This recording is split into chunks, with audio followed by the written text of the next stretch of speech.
2026. Every block, every ballot, every voice. This ain't left or right. This is right now. OVC. Teachers shaping minds.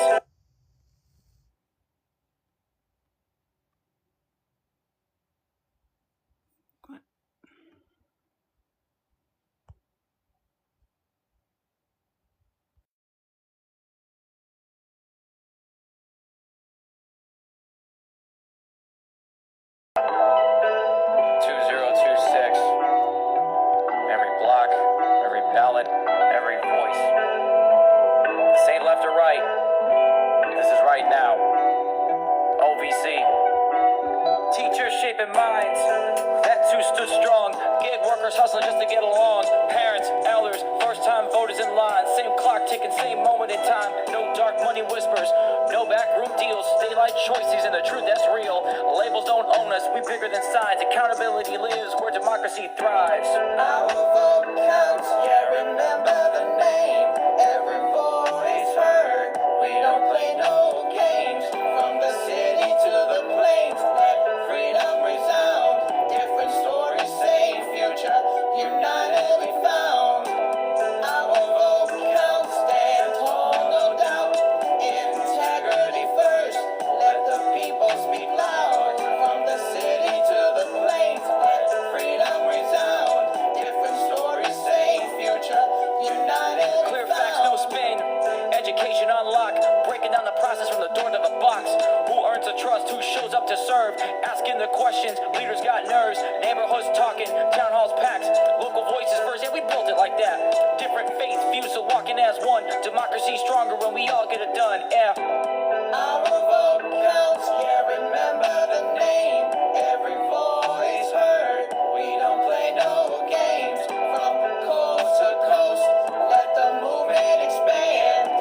Power in the people, future in our hands. Our vote counts, stand Theme song. when we show up informed, that's what it's all about. Our vote counts, stand when we show up informed, that's what it's all about. No cycle. God gives us a standard. Long-term vision. Principles planned. From schools to the boards. Up to The shoot theme song right there. the block to the streets. Our vote counts, boo. Welcome in, everybody. OVC active participation. How y'all doing this evening? Y'all come on in. Y'all know tap the screen. Send your heart me.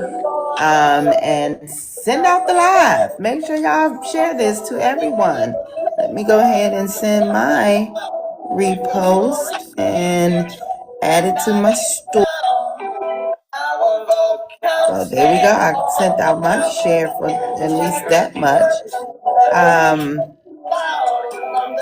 Make sure y'all tapping that screen. We're going to be talking to Miss Kendra Clark today, who is running for Georgia's House. She's running for a state seat in Georgia. And that is 2026. in the 165th district, which is the Savannah area or Chatham County. So yeah, we're gonna be talking. Hey, Big Mama. So we're gonna be talking to her and all the things going on in Georgia. All right, let me make sure I got all of my stuff up. How's everybody doing this evening? Did everyone watch Miss Bondi today? It was something. It was something, y'all. Yes.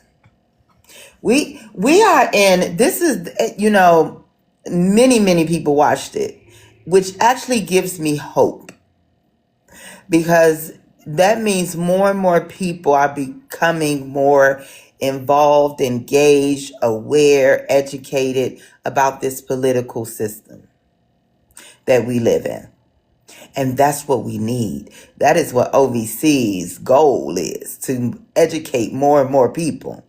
So we are, the fact that right, high level.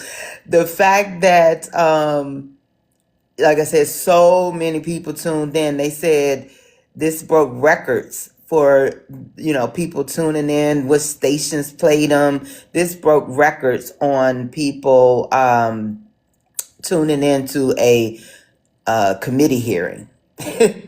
Baby, people try to stay far away from committee hearings. But today it broke records. People was tuned in to hear what is happening in our government. So that gives me so much hope, because again, as the Bible say, once you're no longer a baby, something to that effect. I'm saying it all wrong, but basically, once you grow up, you don't eat baby food no more. I just totally botched that, but that's okay. Let me see if our guest is here yet. Okay, I don't see yet, but that's okay. We're gonna just bring her on in as soon as she gets here. But again, like I said, the fact that so many people tuned in, that means that the political atmosphere is on fire. And I'm happy with that. So we're going to get some more politics going. We're going to talk to, again, Miss Kendra Clark today, who is running for Georgia's House seat in Georgia. Not in the capital in D.C., but in the capital of Savannah. Savannah, the capital of Georgia, right, y'all? No, Augusta. No, they testing my geography right now. Okay. Yeah, but anyway, so she's running for a state seat in District 165, and hopefully she could get there. I thought it was Augusta. Thank you. No, ATL is not, crazy enough. ATL is not the capital of Georgia. Just like people think New Orleans is the capital of Louisiana. It's not. It's Baton Rouge. So yeah. Again, y'all tap that screen. Make sure y'all send out the live. Let me see if Miss Kendra's in here yet. I don't see her quite yet, but so y'all give me a thumbs up, thumbs down, how you felt about the hearing today. It was all that people could talk about today, and it's really telling of our nation right now. Not Basuda.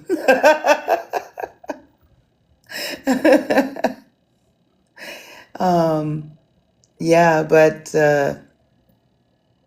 like I said, we're gonna see if Miss Kendra can, make some waves in Georgia. I know that's right. Hi, okay, Miss Kendra. All right, I will invite you right now. Oh, no, sent the wrong thing. All right, so I sent that invite.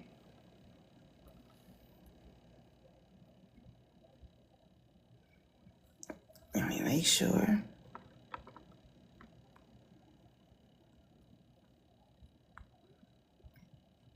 All right, let's see. Oh, maybe I can't. Maybe is her page private, y'all? I'm not sure. As I tried to send it, but it won't let me send it.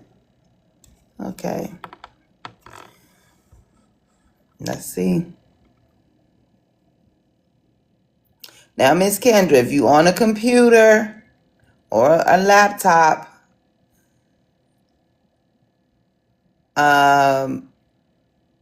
you're not going to be able to come up. It has to be on a tablet or a phone.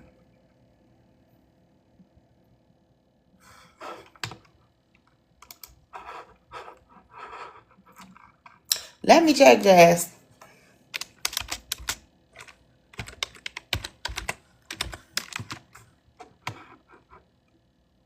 Oh, yep, you're right. It's Atlanta.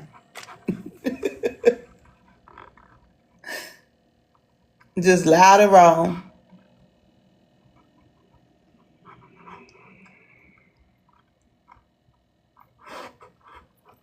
All right, did we figure this out?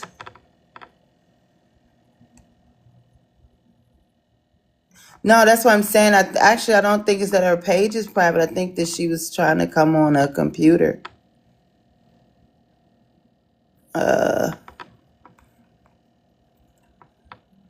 Because it won't let you up if you're on a computer or laptop.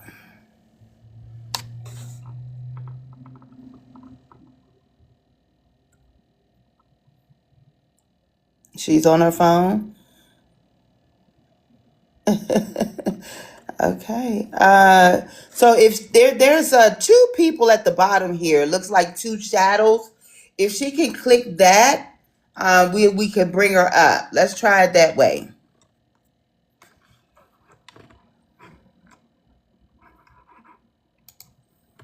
There we go.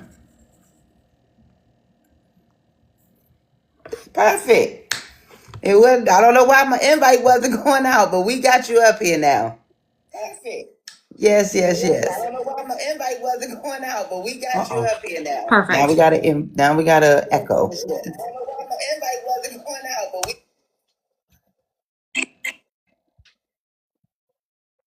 All right. Let's see. Nope. I can't put it away. Give me just a moment, y'all. All right. Okay. Take your time. There you There we go. are. Sorry about that. I don't know No what was problem. happening. All right. Perfect. All right. Well, welcome to Our Vote Counts, Miss Kendra.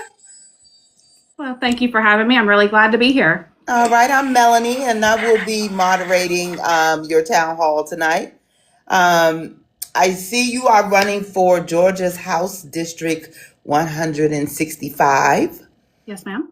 Yes, and that will be mostly the entirety of Chatham County, which includes portion of Savannah and Yes, coastal my entire Georgia. district is in Savannah, so yes. Okay.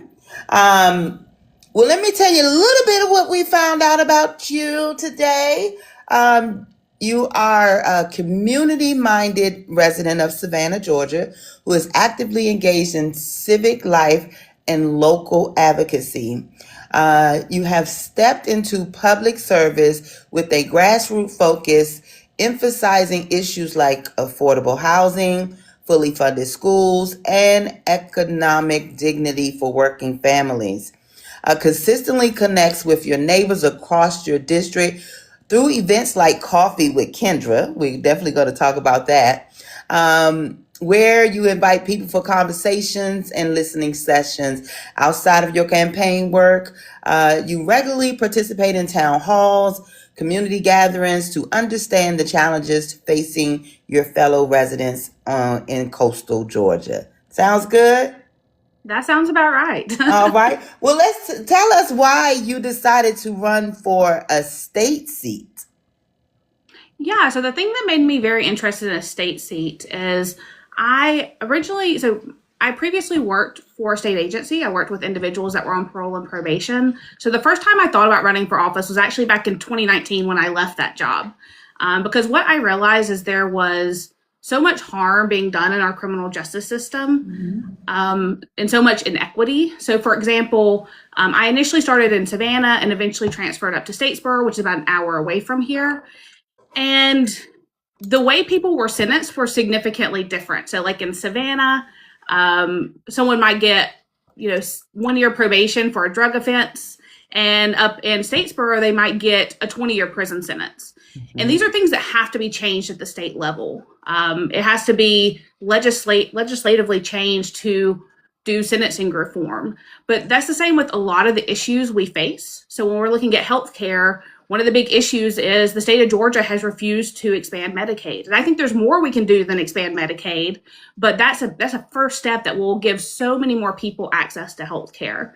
It's the state of Georgia who has implemented the abortion ban several years ago, basically limiting women's ability to access reproductive justice and reproductive health. So these are things that have to be done at the state level. And even housing. So, for example, with city council races a couple of years ago, people were like, why don't you do rent control? And that's because there's a state law that prevents cities from being able to do that. And so by being able to fix the big issues at the top, that gives our local governments the ability to tweak it and make it better so that everyone can really thrive in our communities. Yeah. Okay, all right. Well, I'm so glad you are joining us, and we could get your name out there today, and hopefully you could get all the votes you need in District 165, and go change some things, girl. That's awesome. So your current incumbent is Edna Jackson. That is correct. All right, and how do you feel about her? So, when I initially made the decision to run, I had it on good word she was retiring. She is, I think, turning 83 or 84 this year. And, since then she's decided she's not quite ready to step down, which I get. It's hard to, you've been doing something your whole life. It's hard to change course. But, I think that she's done some great things for Savannah in the past. But here over the last several years, she's been really disengaged from the community. In this community, we're seeing significant gentrification where families are being moved out of the communities they've lived in their entire life because they can't afford to live here. Most people, they're like, I don't even know who my representative is because they don't see her. And so I think especially in this time in our country where just like there's chaos every day, we need local leaders, we need state leaders that can really be engaged with the community and be really proactive in helping make our communities better. So while she's done great things in the past, I just don't see her showing up in the day-to-day anymore. I understand that. Well, Ms. Kendra, we're going to go ahead and get this started. Let me just remind you and everyone else who we are. We are Our Vote Counts. We are a nonpartisan coalition of citizens from diverse states and backgrounds united by a shared commitment to empowering voters, promoting candidates who stand for integrity, inclusion, and accountability in the upcoming elections. Through voter education, candidate outreach, and community engagement, we support leaders who are ready to serve the people, not just special interests. So by working across state lines, elevating local and national issues, we aim to increase voter turnout, inform public dialogue, and build momentum for lasting change. Our Vote Counts is more than just a name. It's a promise. It's a movement. It's a rallying cry for democracy. Together, we are shaping the future, one informed vote at a time. So again, I thank you for being here. I thank everyone else for being here. Make sure y'all tapping that screen as we go through this town hall and you're sharing this out, especially if you know someone in the Georgia area, specifically Savannah, but not necessarily because she's going to be in the state house. So she's going to be controlling the laws of all of Georgia. So if you know someone in Georgia, please invite them over, and they should be here for this conversation. So what we're going to do is we're going to go through about 5 different topics. I'm going to send some questions your way, give you a moment to answer. We will then invite people up from the audience if they like to pose a question to you, and or they may put the questions in the chat and I would read them to you. In between our 5 topics, we're going to do what's called rapid fire, which is going to be some quick questions that has quick answers to them. Okay, so let's get started. Our first topic that we're going to be talking about is education. All right, so Chatham County Schools serve a student population that is over 60% economically disadvantaged. And District 165 has a poverty rate above 20%. How would you, as a state legislator, advocate for fair school funding so students in this district aren't starting at a disadvantage? Yeah, so when it comes to education in Georgia, one of the biggest issues we have is what's called a QBE. So it's like the Quality Basic Education Formula. It's how they determine how to fund schools. And this formula hasn't been updated since, I think, the 80s. And the biggest reason it needs to be updated is because it doesn't take poverty into consideration. And what we know is poverty has one of the highest ties to how well kids do in school. Because obviously, if you're not sleeping well, you don't have access to food, if you are constantly having to move around town and change schools, then you're not going to do as well. That's just how we as humans are. You know, if I don't eat and sleep, I'm not going to do well either. And so we have to address poverty in order to help our students be successful. And two, my background is in social work. So like, I would love to see more social services, more social workers getting resources to children and to their families to help them be successful. But that means we got to put money into schools, and our current legislature is, working against that right now. So that's why we have to have good people up there. Absolutely. The Savannah area schools often face challenges with teacher retention and classroom resources. What role should Georgia General Assembly play in improving teacher pay, support, and working conditions in a district like yours? Yeah, so I come from a family of teachers. It is not my skill set because but my sister's a teacher, my mother's a teacher, one of my best friends was a teacher. It takes a special skill set for sure. It does. My mother will describe her day, and I'm like, that sounds exhausting. I'm so glad you can do it though. All right. But the biggest thing is one, pay. We have to make sure we're paying our teachers well. I think that's really important. But it's also not just like, here's what your salary is, but also giving them support. I know my sister, she's the person who has to fork out money for supplies and for things to decorate her room, things to really like help engage her students. And that falls on our teachers who are already not making good pay. Right. So even just raising pay is a significant thing we can do to keep teachers there.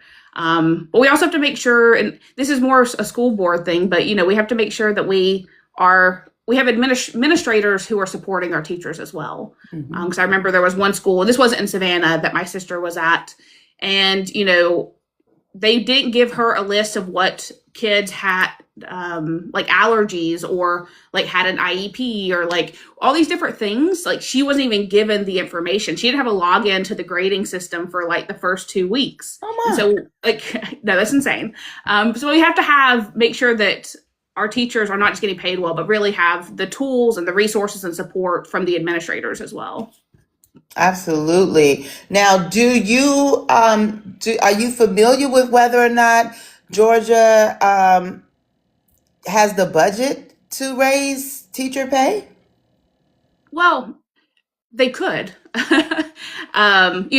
One of the current things that's happening right now is they're actually looking at cutting our state income tax, which makes up 40% of our budget, which would obviously make that even harder. But I believe in an equitable tax system. So, basically raising taxes on the people who make the top 1%. So in Georgia, that's $750,000. But that's also making sure that corporations that come to Georgia are paying their fair share, because we give a ton of tax breaks to them that we don't even give to our own small businesses. And by doing that, we're losing so much revenue that could potentially help fund these schools. Yeah. Well, again, I'm going to remind everyone, if you have a question, you can request up. If not, you could definitely put it in the chat. I have one more question concerning school. I was doing a little peeping on your Facebook page, and you talked about one of the things that that's coming up for crossover day is banning cell phones in high schools. Do you think that's a good thing, or should we leave the teenagers alone? I think it's a good thing. I genuinely do. Because even they've already implemented that here in Savannah at the lower level schools. This will just be implementing in the high schools. But, I know if I have my phone, at work, like I'm like, oh, let me glance at it. Let me look at it. And, it can be a distraction. And I think the rules that they're looking at is like, basically when they're not in class, they can have it. When they're in the class, they can't be in there. And I think that makes sense to help them focus, because phones are addictive. I'm guilty of that, I know, and I'm sure many of the rest of us are. And where would they keep these phones? They're teenagers. I mean, they got I don't know. I'm from Gen Z. We lived without phones in schools all day. Yeah. I know they will make it. I know. I know they will make it. But that's their society at this point. And but I don't know, maybe they have a locker thing in the hallway or something that everyone can kind of put their phones and they can go to it. I mean, it's like a little, looks more like a shoe locker type of thing. Yeah. And everyone can put their phones in when they come into the school. And like if they go to lunch, they can get their phone, but they'll have to put it right back. I don't know. I'm trying to figure it out. Yeah. Well, I know in Savannah, some of the schools at the elementary level, they actually, like it's in the classroom. So they turn it over to the teacher for that class, and then they get it back at the end of class. Got you. Okay. Well, we're going to move on to housing and economy. In Savannah, housing costs has risen sharply in recent years, and more than 40% of renters are considered cost burden, spending over 30% of their income on housing. How will you work at the state level to expand affordable housing options for District 165 without displacing longtime residents? Yes, I think there's a lot of things we can do about housing. When I'm a renter myself, so I've seen how expensive. I mean, all housing has gotten, but particularly for a lot of our renters. And I think there's a handful of things we can do. I think one, talking about that, state law that prohibits cities from being able to implement rent control. I think that should be lifted because we need our local governments to make decisions based on what is happening here.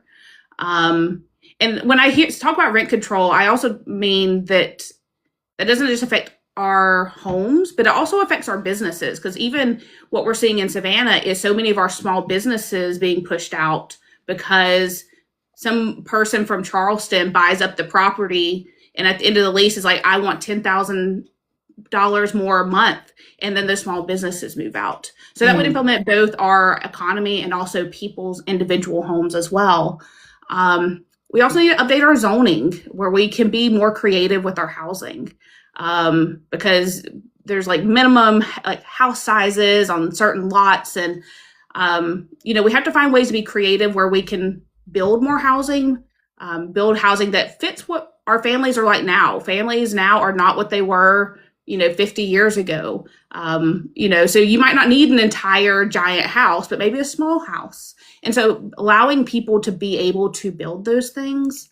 And then, one thing we have here in Savannah is we have the Stevens Day tax, which allows for people who own their home and live there, basically freezes their property taxes at the point they bought it. Now they're trying to do away with that at the state level currently to implement something similar, but not the same. But giving relief to people who are homeowners as well. So I think there's so many options we can do. Also just like putting more money into housing overall. Here in Savannah, one of the issues we see is there is Yamacraw, which is one of our oldest public housing units here, and they are demolishing it, which, the conditions are terrible. But so the residents are not opposed to the demolition, but there's nowhere for them to go. Right. And so they're asking for certain things to be assisted with, but it's like, where are they going to go once they leave there? And that's something, if we had more funding in housing, maybe the conditions wouldn't have got as bad as they are and put them in that predicament. Right. So let's go back to, you said Stevens Day program. Yes. Okay. And so this will allow someone who's had their home for the last 20 years, they have paid it off, that they no longer have to pay state taxes or property taxes. Well, so they still have to pay it. But what it does, it isn't, you don't even have to have it paid off. What Stevens Day does is the time you buy your home, so say you bought your home 10 years ago, okay, that's the value at which you pay your property taxes. Oh, it never changes. So yeah, as long as you're living in the home. Okay. Now, if you're not living in it, that's different. But there's things we could do, even with, especially with like renters, There are states that have implemented vacancy taxes. So apartment complexes can't intentionally leave units empty to get a tax write-off and also create false shortages. So there's, like I said, there's a multitude of things we could do to make housing better. We just have to have leaders who are willing to do it. Absolutely, 100% agree.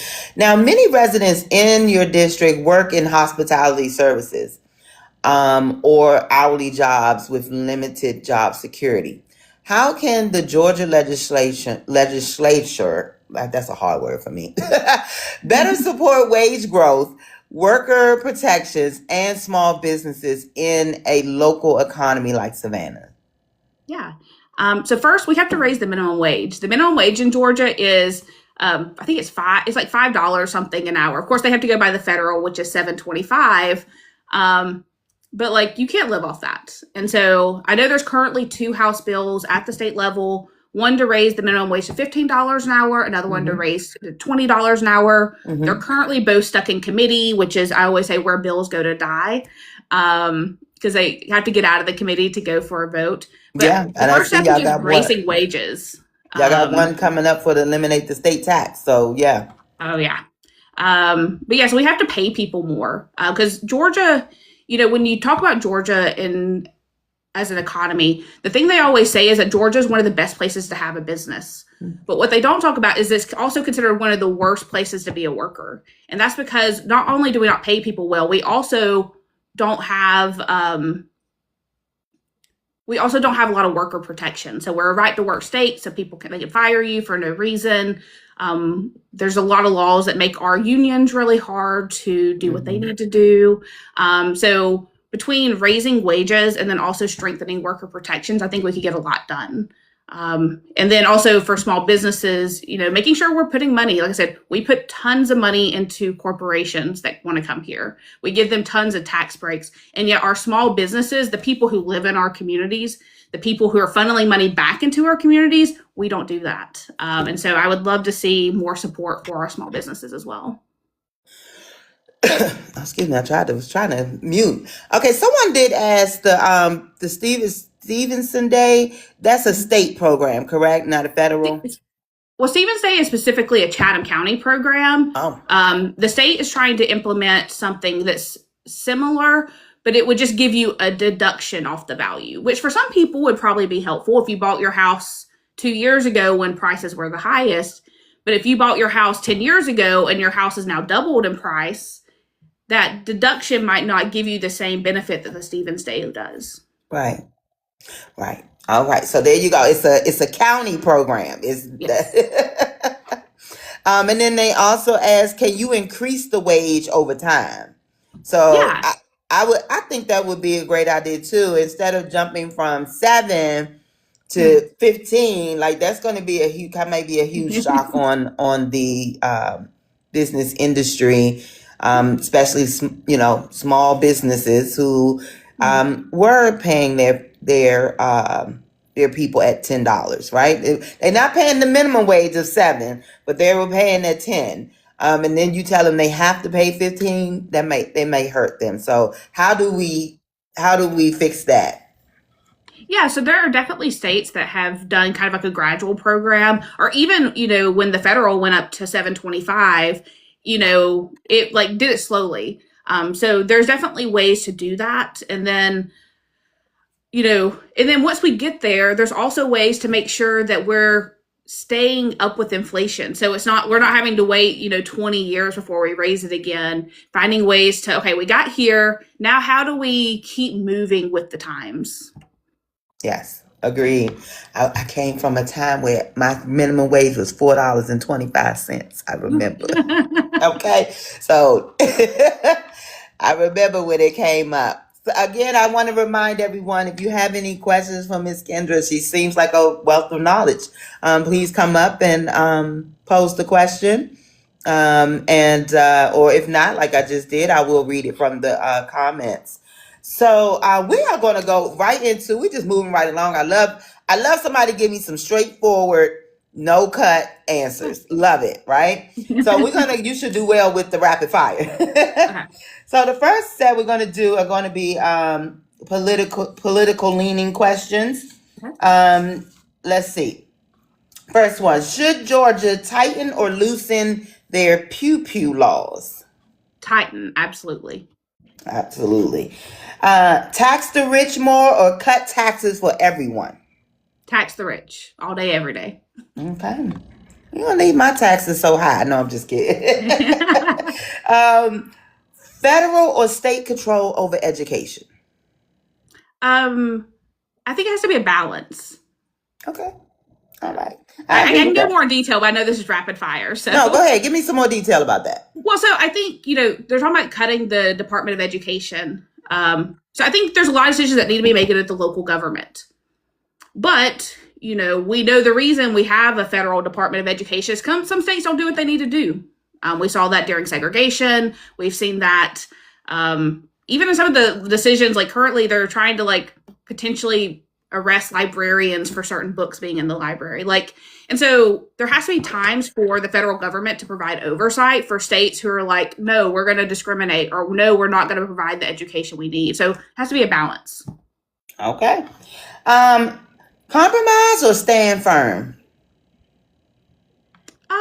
It depends. I believe in standing with my values, but if I don't care about it, you have to compromise some, but if I really care about it, stand firm. Stand firm. Okay. Biggest issue facing your community right now? The biggest issue is affordability. Like I said, people are having to work multiple jobs just to be able to afford a house over their head and groceries on the table. And we live in the richest country in the world, so that's unacceptable. Agreed. Transparency or efficiency? What matters more in government? I think transparency. Oh, okay. I don't know. I really don't care if I see it or not, as long as it gets done. That's just my opinion. well, the issue is when you don't have transparency, you think it's getting done and it's not. But that's what I'm saying. That's the efficiency. Yeah. I know. But if you are efficient, I know it got done. True. We got new roads. I see the new lights. But transparency is necessary too. Don't get me wrong. It is definitely necessary. So loved your answer. Thank you so much for that. We are going to go into healthcare. And the first question I want to pose, Georgia has one of the highest maternal mortality rates in the country, and Black women are disproportionately affected. How would you, as a state legislator, work to improve access to quality maternal and reproductive health care for women in your district? Yeah, so... And across Georgia. When we're talking about reproductive health, one of the first things is removing what they deem the heartbeat bill, because what we've seen is that has made it very difficult for doctors to make decisions about what is best or what they legally can do for their patients. We already had a really high maternal mortality rate prior to that decision, and that has only made it harder, and it's also made doctors leave our state because they're like, we don't even want to be put in that position. So I think that's one of the biggest things. Also expanding Medicaid, being able to make sure that people have access to healthcare so they actually go and have access and are able to go see an OB/GYN and get prenatal care and get care afterwards. Part of that is being able to even just have healthcare to begin with. Because I know there was a conversation recently, I was talking about how people won't go to the doctor because they don't have health insurance and they're afraid of the bill. Mm-hmm. And I was like, no, there's people who have health insurance who don't go to the doctor because they're afraid of the bill. But they're afraid of the bill. We have to. So those are two very quick things to do. But I would love to see our state put more money into health overall. So expanding our, public health centers, because for some of these rural areas, like a big hospital, they're like, I can't make money off that, which, I don't think healthcare should be for profit, but unfortunately that's where we're at. And so if businesses aren't going to put money there, then I think that's a great time where the state has to step in. We have health departments. What are ways we can expand the services they provide, especially in these rural areas that don't have hospitals. We have so many places in our state where the closest hospital is an hour away. I think there's like 80 something counties that don't even have an OBGYN in it. And so, we have to put money there to fix it. So yeah. Yeah. So you said something about with the heartbeat bill that is kind of deterring doctors away. Could the incident with the young lady who was forced to give birth have also some impact on those decisions to come to Georgia if they're going to make a doctor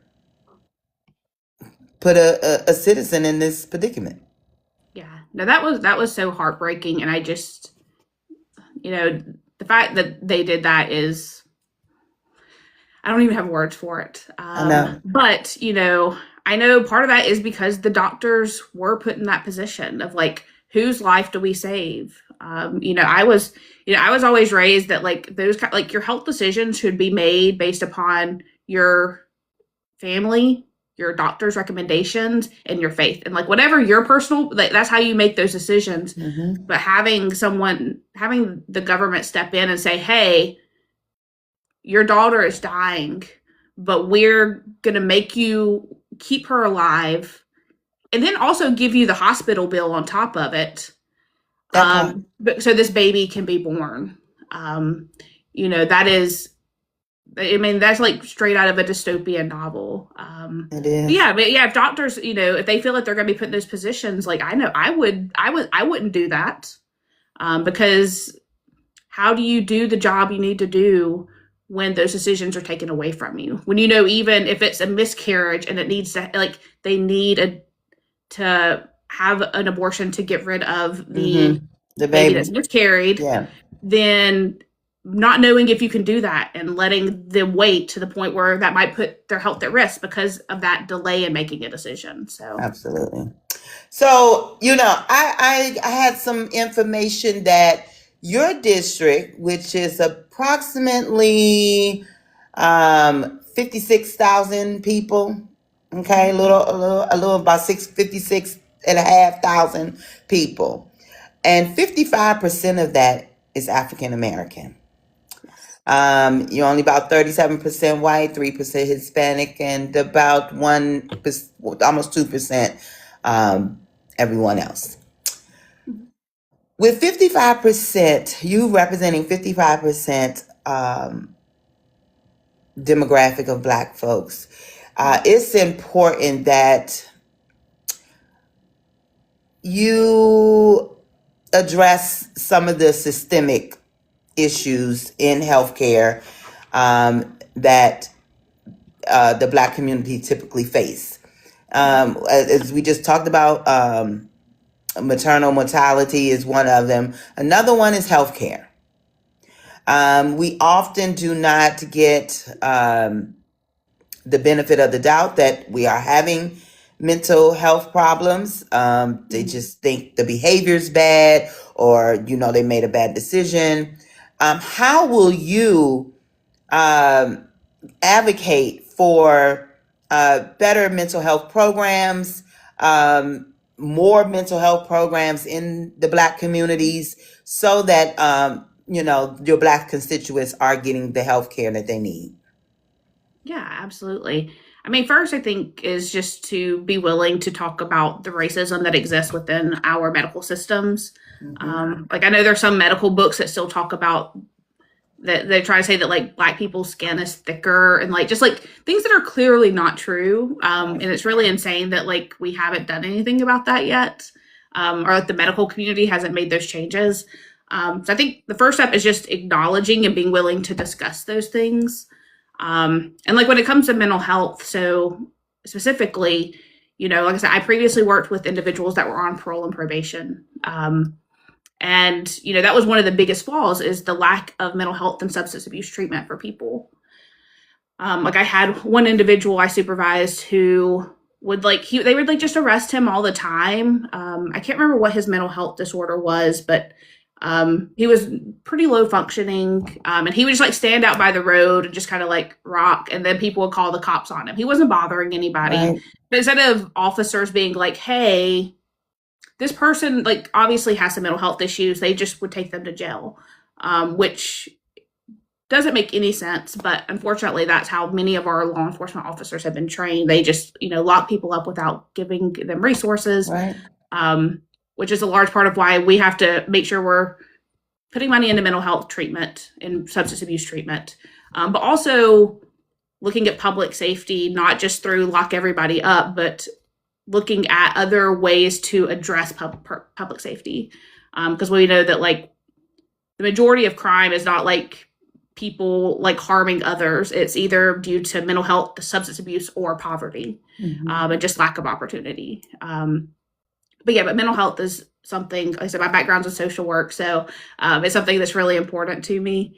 But we have to make sure that we are actually just funding those things. And in the Black communities in particular, part of it is making sure those things are accessible to them, like in location wise. A lot of our city is segregated, where it's like, all of the stores and the grocery stores and all of those things are over in like the more white affluent areas. And so if you are someone who is in a more low income or more historically Black community, like you don't have those same resources within walking distance. So you're relying upon either you have a car or you're relying on public transportation, which our public transportation could be significantly better. Yeah. I mean, and this is a little bit off the subject, but like I said, I was peeking on your page, and it says something about that CAT had terminated their agreement with Chatham County. So there's currently a dispute between the Chatham Area Transit, which is our local public transportation, and the county. Now, part of that is because the state legislature actually passed a law last session to restructure the board so the county has less seats. So that's part of it. But part of it is also the county has been going to the board, because the board is created by the state, and then it has stakeholders from the county, whichever cities participate in the program. But they're kind of like their own agency. There's no specific person who gives them oversight. And so, talking with one of the county commissioners recently, he was talking about how they've been asking them for like transparency of like, hey, this money that used to go towards public transit, where did it go? We're talking about like, $2-3 million, and like, they're not providing the information. And so part of it is, so there's a lot of moving parts. But at the end of the day, whether it's the state or whether it's the county or whether it's the board, all of these decisions are affecting the people who are just trying to get to work every day. And so, in this like ploy of like, who's going to make the decisions, what's happening, it's the everyday people who are the people who are not getting to work because their bus, is running behind because of all of the different changes. So I think talking with the county commission, they're not intending to do away with public transit, but there is kind of a conflict of like how that moves forward. Okay. I mean, because that's just going to make it harder for, people to get to hospitals or to mental health, the programs, if you put them there.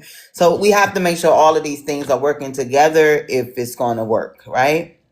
Absolutely. Right. Well, and the conversation I had with the county commissioner, I'm like, how do we make buses free?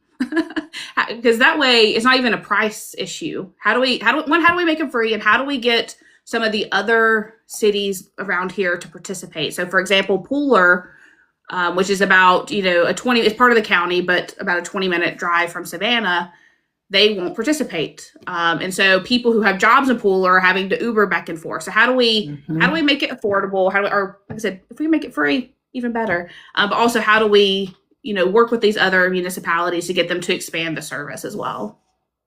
Well, I know that's going to be one way that I know more people here in the DC area will ride the transportation if it was free. We just had a whole revamping of the metro system here in DC, and it messed some things up. They took out routes. They made routes longer. They're not coming in the same consistency that they were before. And this was all in efforts because they claimed that they wasn't making the money that they need to make for the system. So, and I know why. Most people here, because they had made a policy that the driver cannot force someone to pay. Yeah. Okay? They said if they get on and they don't pay, let them go. Because they were getting into arguments and, for safety reasons. So now the word has gotten out that the driver is not going to get. So people just walk on the bus. They're not paying. So, I mean, you get 50 people on the bus and 2 people paid. I know you're not making it on that. So I understand why they had to revamp it, but at the same time, figure out how to make it free, like you said. Make it free. And also by making it free, it also makes them faster because you're not waiting for people to pay or swipe their card. Like they just hop on, you go.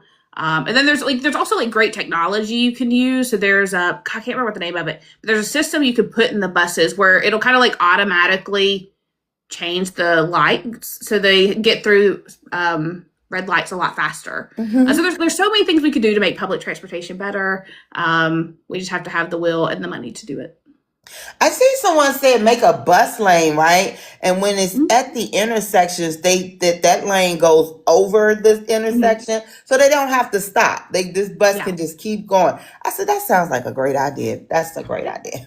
Well, you kind of already touched on public safety, so we're going to go right into that. Studies consistently show that Savannah being a port city, that there are public safety challenges in that area with trafficking, with,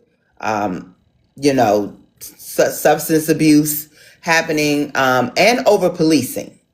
So what are your solutions to, we kind of went over this just now a little bit, but do you have a actual plan to not only address what the cause is, but also address the answer?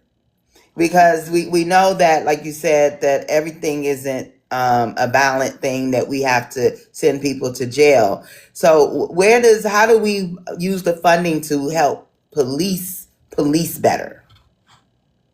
Yeah.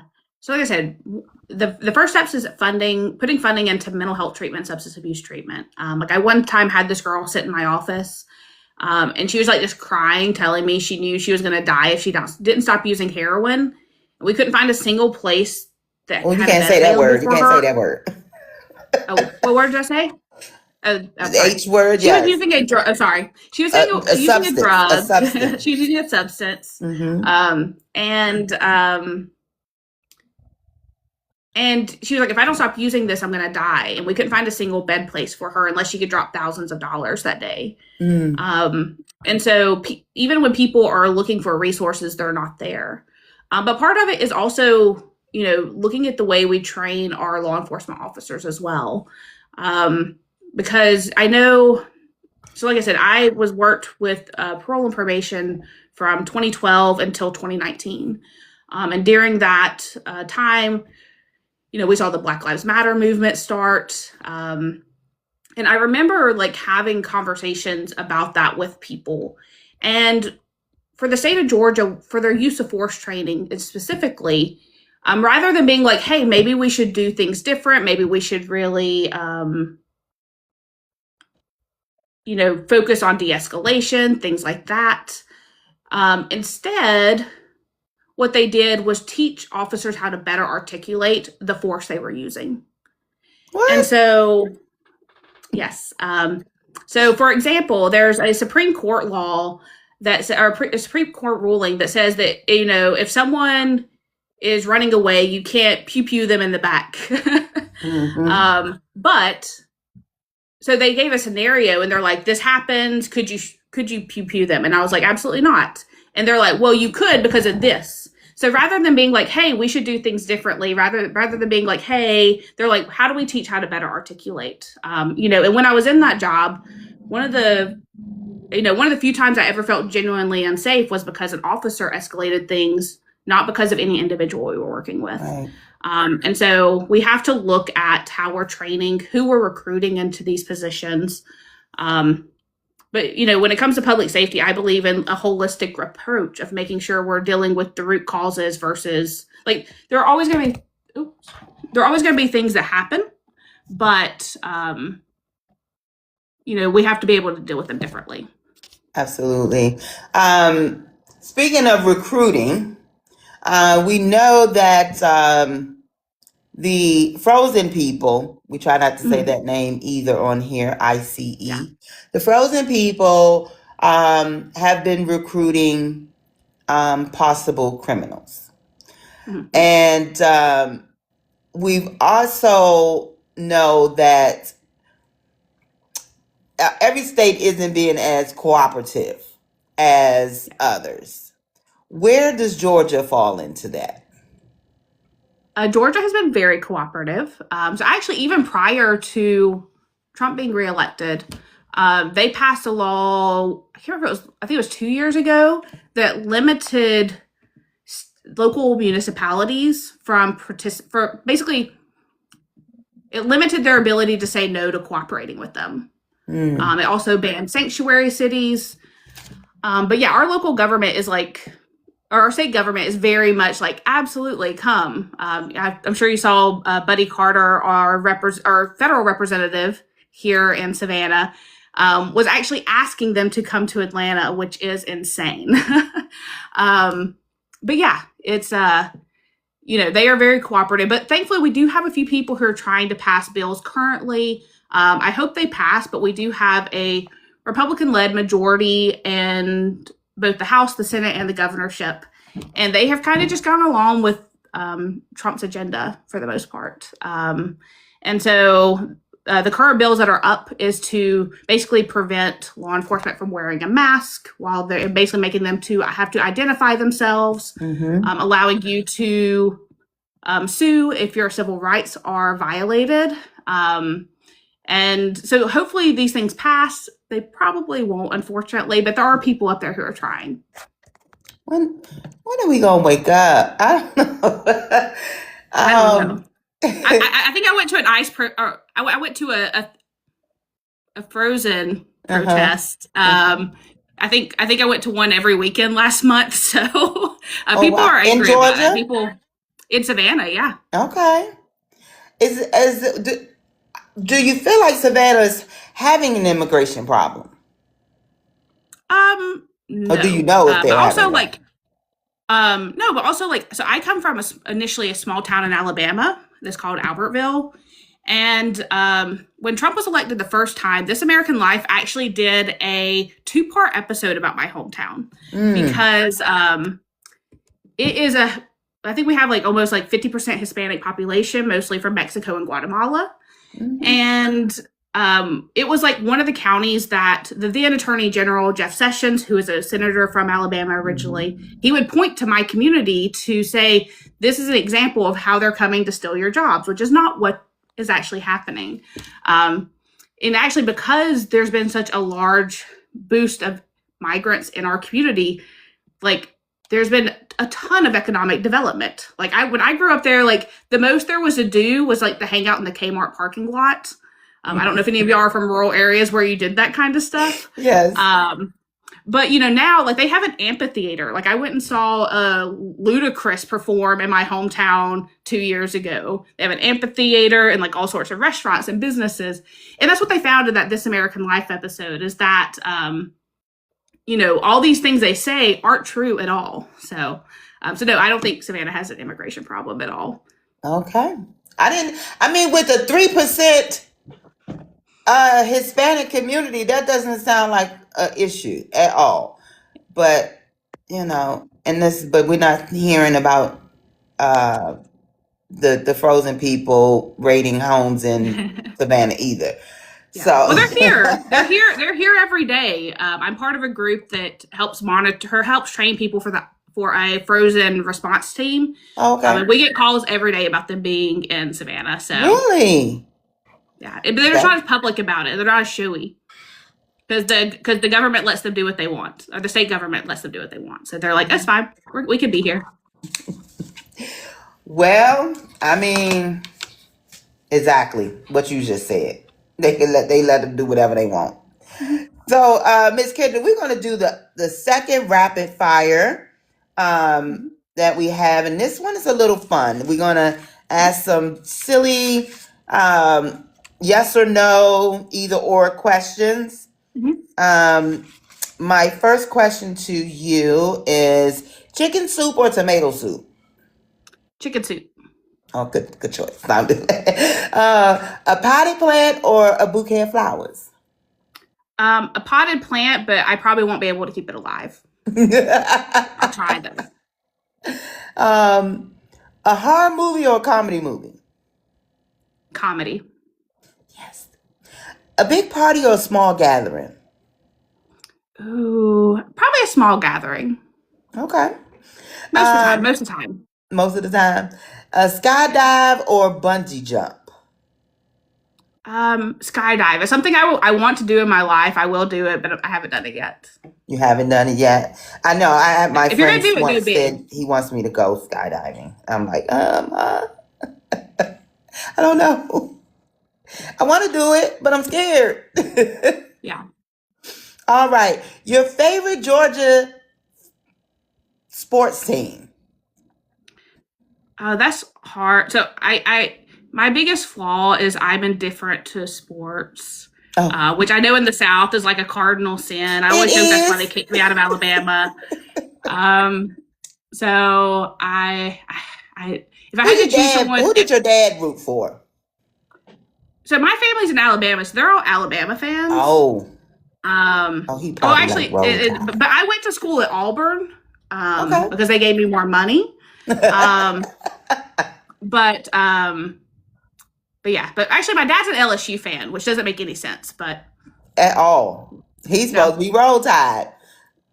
He's supposed to be, but he converted to LSU a couple years ago. Well, good for him. He loves them. So. Good for him.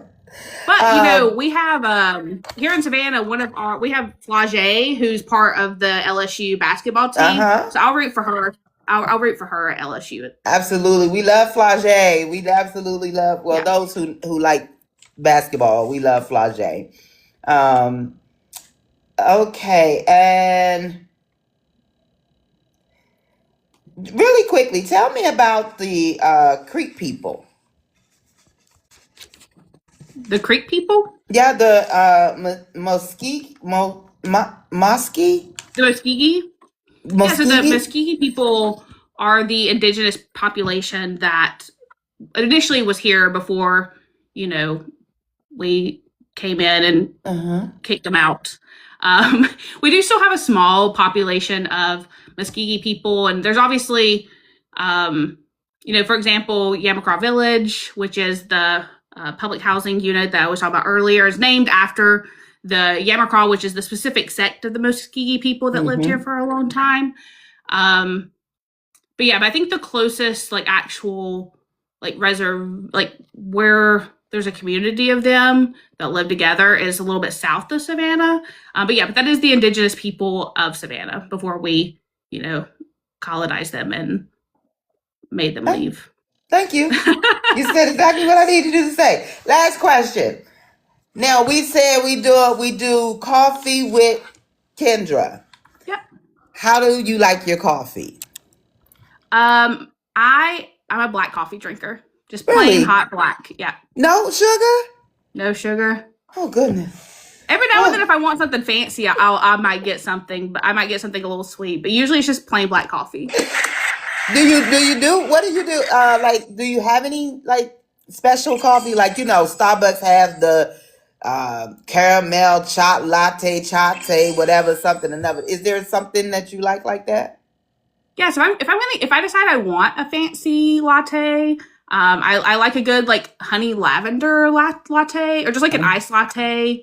I don't do Starbucks though, because one, they don't treat their workers well, but also their coffees. I I think it's over roasted. But I was a barista. It was like one of my first jobs. I did that for a long time. So I'm a little bit of a coffee snob. So Right. So where do you go? Where are you having your coffee talks?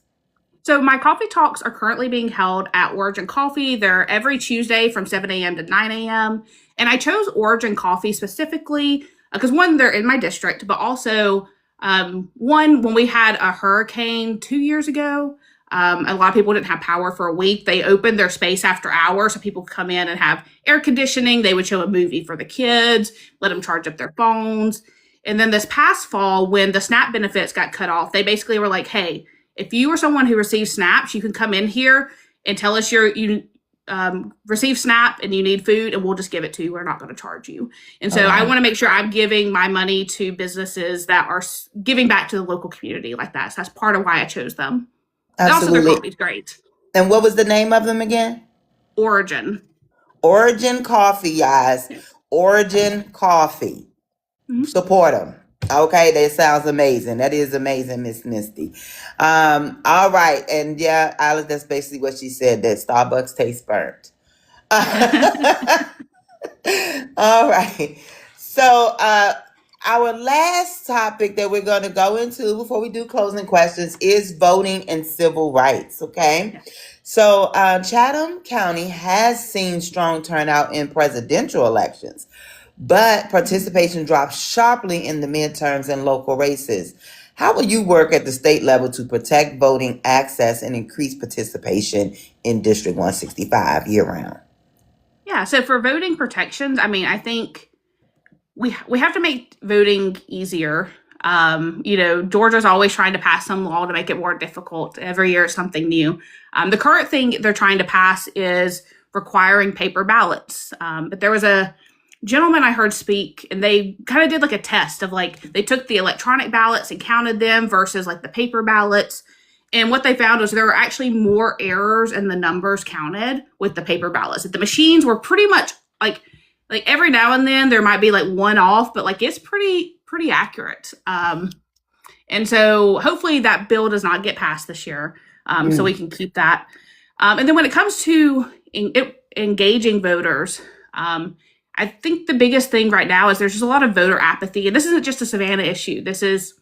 We see this across the country where people feel like their vote doesn't make a difference. Once again, because their elected leaders aren't actually representing them and doing things to fight for them. And so in order to deal with voter apathy, you have to give people a reason to vote. You have to show them, hey, not only are these the things I'm going to do, but I'm actually going to do them. And then I'm going to keep showing up in your community even after you've elected me. And like continuing to have those conversations and engaging the community, which is something I know in our district we're currently lacking. And so we have to make sure we're engaging people. And then long term, one thing I would like to see Georgia do is, so for example, Colorado, they issue every year what's called a blue book. And in it has all the different things that are going to be on the ballot, what they are. It talks about all the candidates. It's a nonpartisan thing. So it's like not like insane language. And also all of their referendums are in easy, plain language that people can understand. And so people get that with their ballot in the mail. They've been doing mail-in ballots for like 40 years in Colorado. But having that blue book, because I know I've done this sometimes where I thought I researched everything on the ballot, but then I get there, I'm like, what is this thing? And a lot of people, even when they vote, they only vote at the presidential or the governor level, and they don't vote down ballot. And that's because they don't know who these people are. They're like, why should I care about the public service commissioner? What even is that?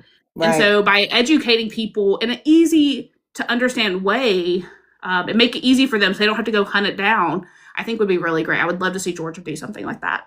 Right.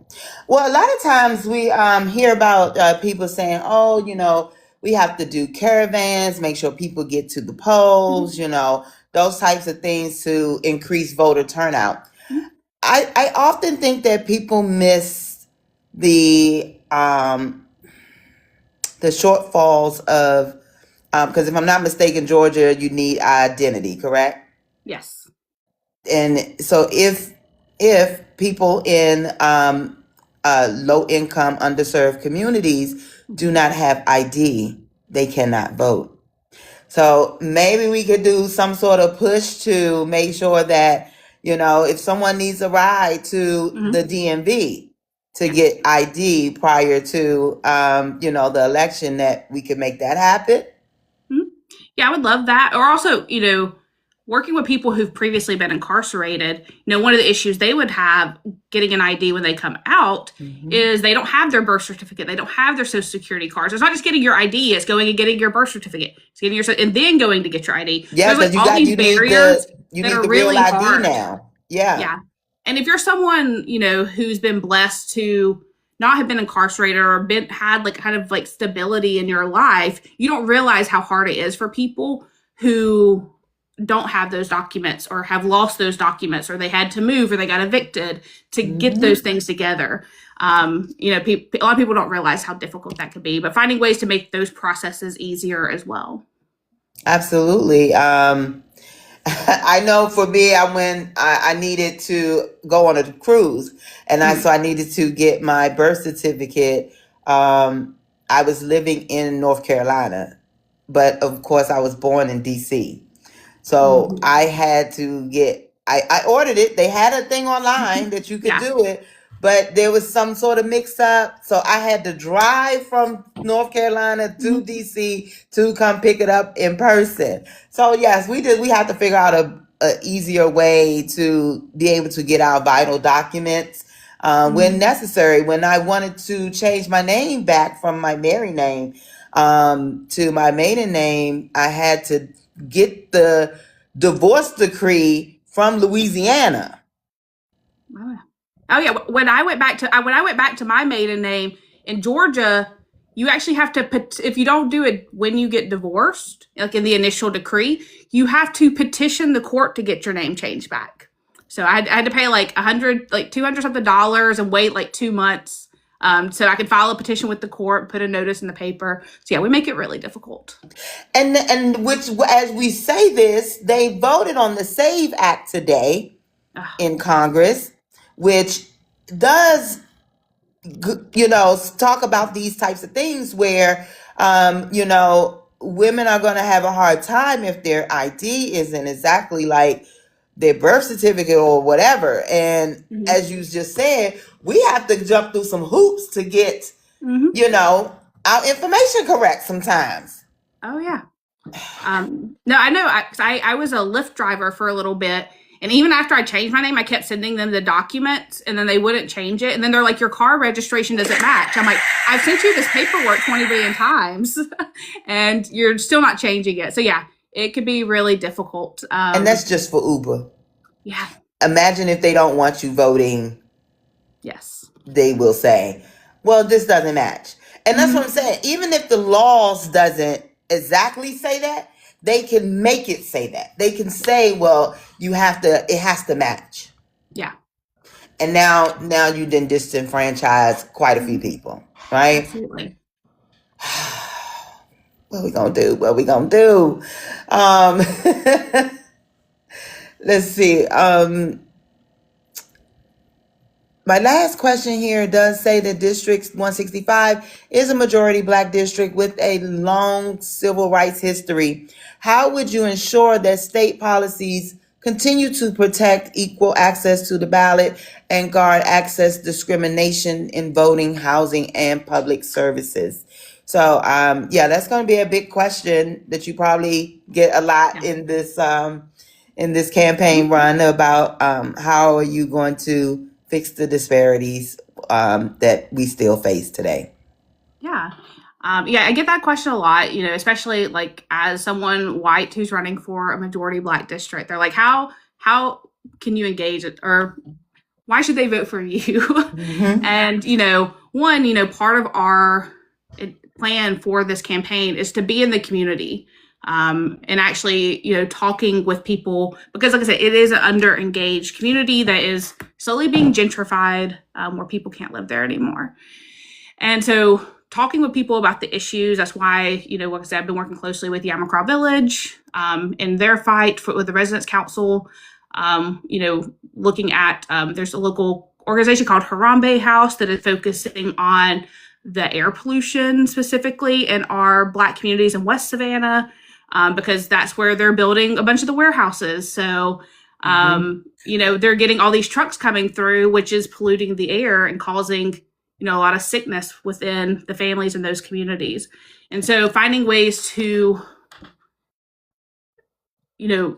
one, make sure those communities aren't being polluted, because right now no one's paying them any attention. But when it comes to disparities, I mean, we know that if we raise the minimum wage, if we expand healthcare, if we, change sentencing guidelines, we know Georgia has one of the highest incarceration states in the country, and we know that that is going to disproportionately affect Black people, specifically Black men. And by changing those, they're the people who will benefit the most from those policies because they are the most discriminated against within these systems. But the biggest thing is just, being willing to listen. Like I told someone recently, I was like, listen, I get one, they've been lied to by a lot of politicians in the past. Yes. But especially as a white woman, I get if they're skeptical of me, like that is understandable, but I'm going to keep showing up. I'm going to keep having these conversations and, and keep calling out the systemic racism that we have in our systems. Let me help you a little bit. They may want to hear about what you plan to do about recidivism, what you plan to do about housing, of course, that's major. We like to live nice too. We do. And we often seem like we get the message that you don't deserve the nice stuff, right? So and we also may want to hear about what your plans are to educate us. Those are the important things. We know that those are the key things to progressing us. But you also may hear a lot about reparations. What is your take on reparations? I think we need them. I know there's like different ideas of what that looks like. But no, I think, one of the conversations I have with people when we're talking about taxing the rich is everyone's like, you can't do that. I'm like, we literally used to do it. Like the wealth tax used to be 80% back in the 50s. And when we look at the 50s, or even this current administration who kind of upholds that, it's because we saw significant funding, the government putting significant funding into all sorts of programs.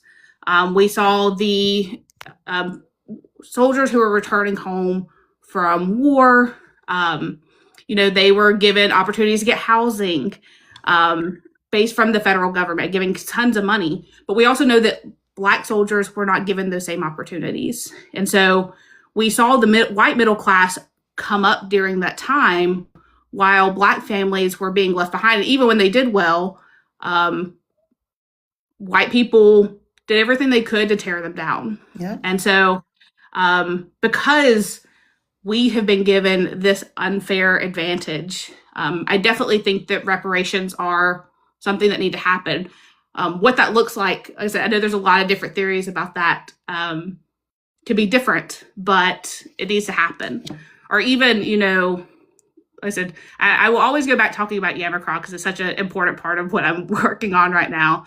But, the community that was there prior to it being public housing was also predominantly Black neighborhood during segregation. And there's there's a guy here in Savannah who's called Elder Ned. And he talks about how his family lived there and how, they came in basically being like, hey, if you will move out, we're going to fix this up so nice and make it look really good. And then you can come back. But they didn't get that in writing.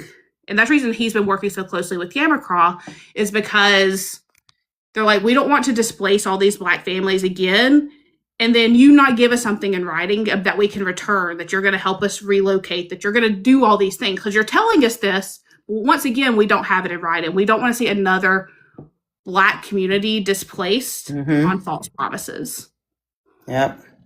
So I learned today that there's a small town in Illinois who decided to give reparations to Black citizens. So how they did it was they said if anyone lived in this particular area during this time frame, Mhm. you are due a payout for redlining in the amount of $25,000.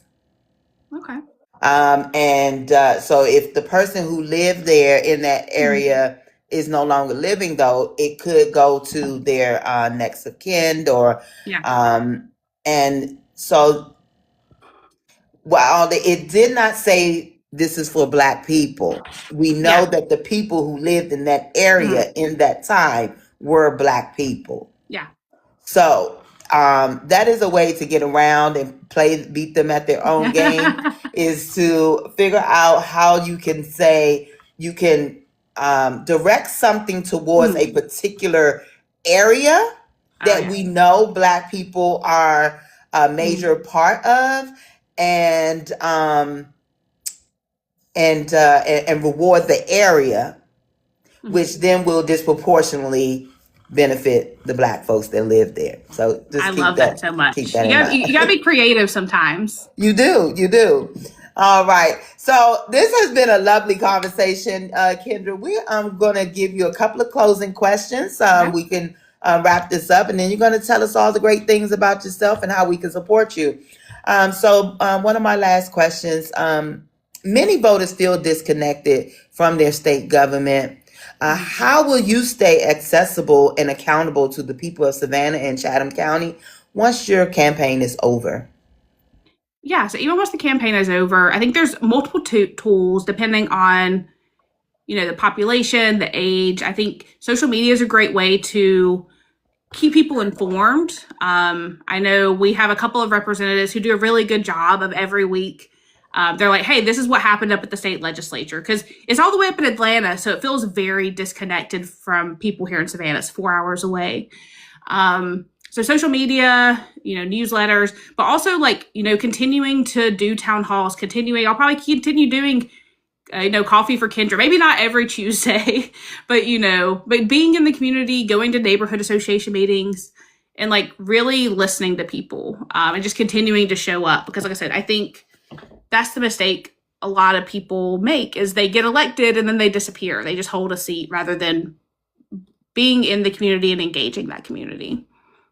Absolutely. If residents in District 165 were looking back after your first term, what is the one concrete change you would want them to say improves their daily lives? Ooh, that's a good question. Hmm.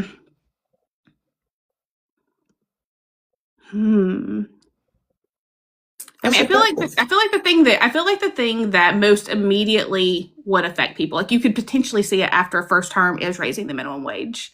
Because when you talk about changing zoning or doing rent control or things like that, those things take time.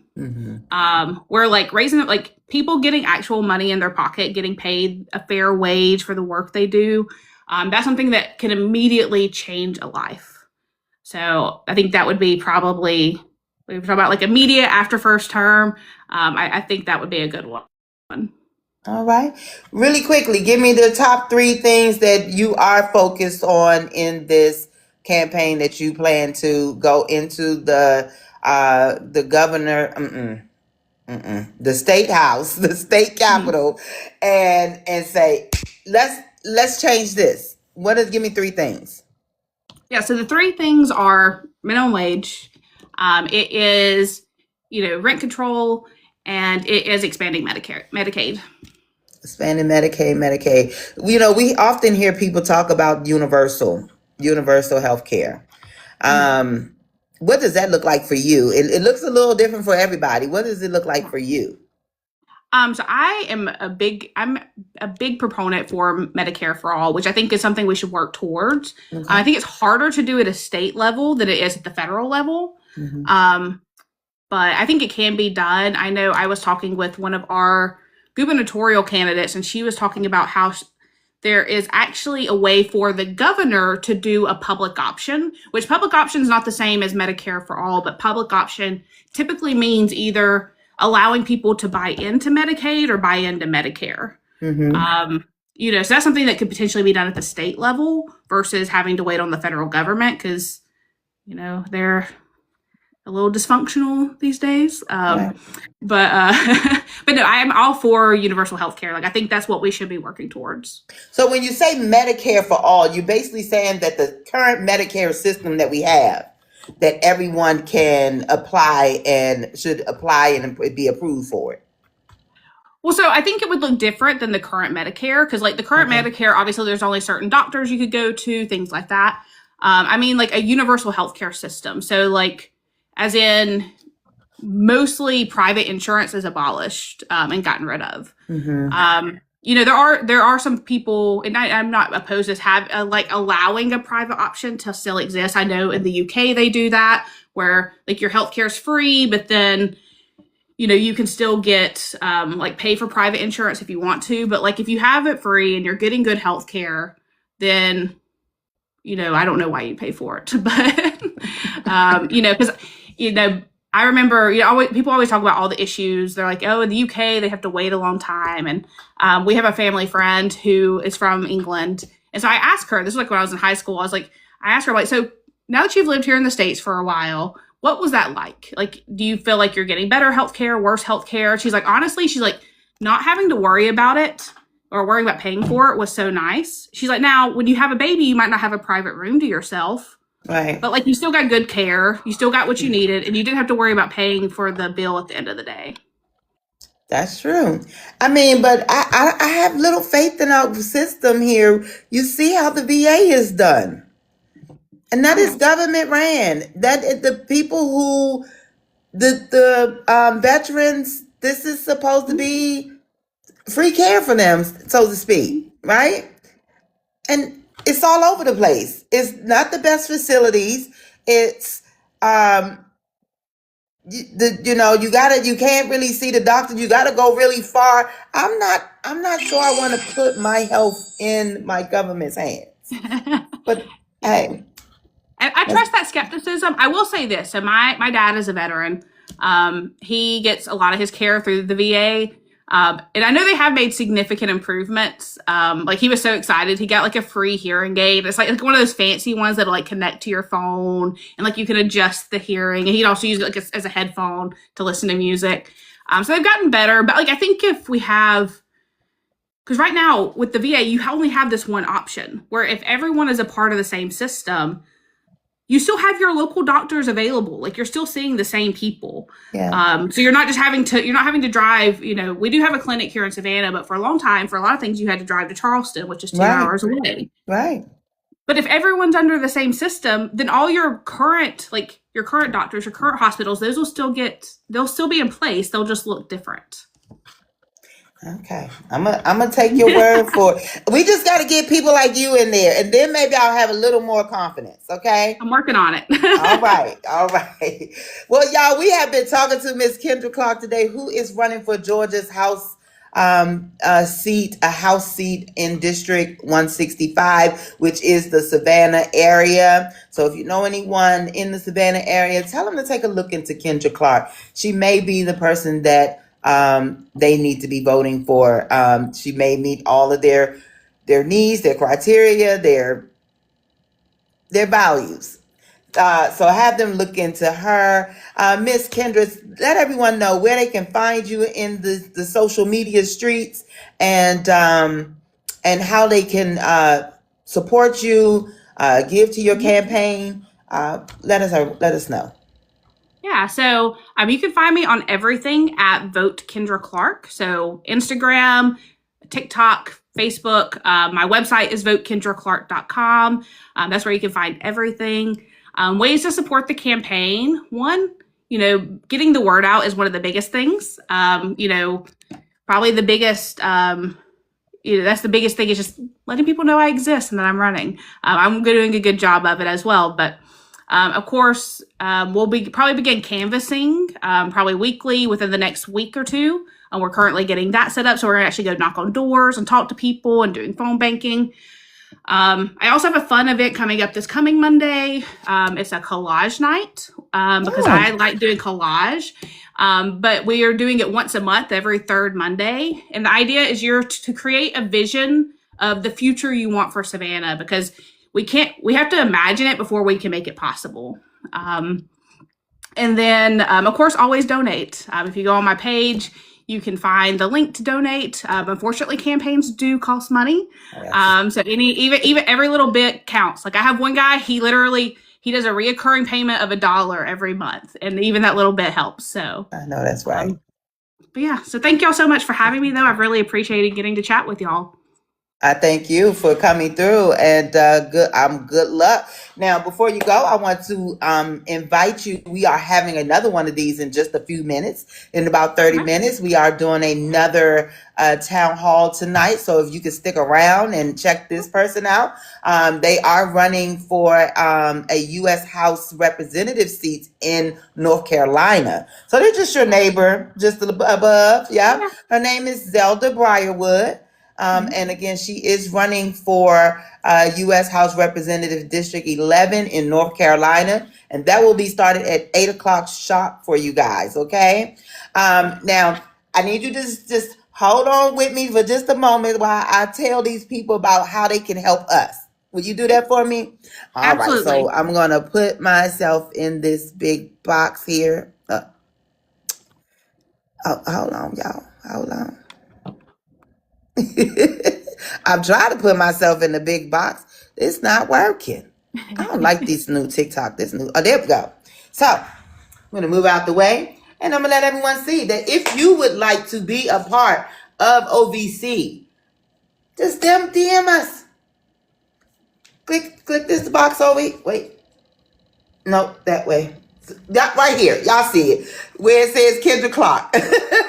Y'all click that box and follow this page, and then you can do a DM where you can also join us and speak to wonderful candidates like Kendra, and really help get the word out about candidates running in the midterm. I also would like to let everyone know about our Creators Caucus, which is what we have coming up on March 7th. And we're going to be talking to creators from all around TikTok, and they're coming to give the candidates some insight on what the people want.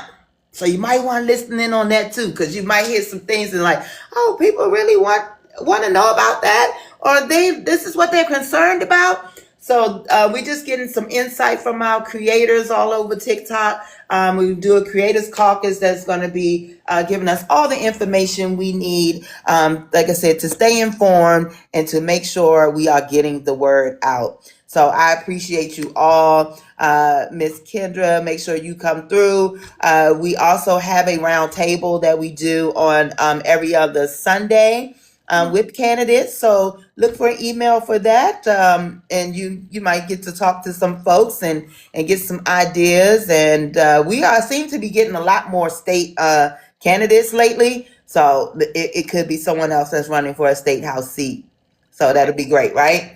I thank you all for joining me tonight, and Miss Kendra, and our vote counts. I am Melanie, and we are OVC.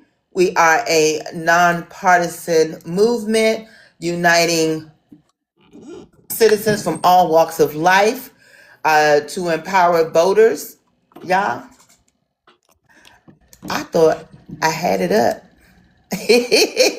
Y'all give me just 1 second, and I'm going to give you the correct words to our OVC going out. Here we go. Our vote counts is a nonpartisan movement uniting Americans from all walks of life to empower voters, support candidates of integrity, and ensure every voice is heard. Through education, outreach, accountability, and action, we are building a stronger democracy, one informed vote at a time.